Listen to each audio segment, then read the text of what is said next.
Today we're going to go over one of the most commonly asked questions here at Fostech.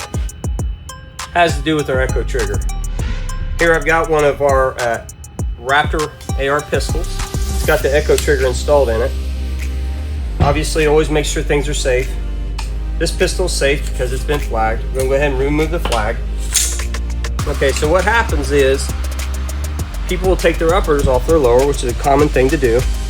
But then when they go to put it back together, with the Echo installed, they have this gap right here that shows up.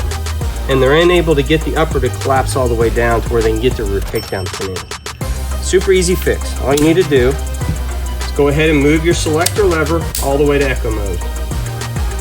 Push this forward. This is what we call the trigger lock. You push that forward, pull the trigger. As long as I'm holding the trigger down, the trigger lock will stay forward. If I let off of it, it goes back. If it's in the back position and I go to put it together, this will end up interfering with the carrier. That's what causes the issue. So all you have to do, push it forward, hold the trigger, go ahead and collapse it down, and you're ready to go back to the range.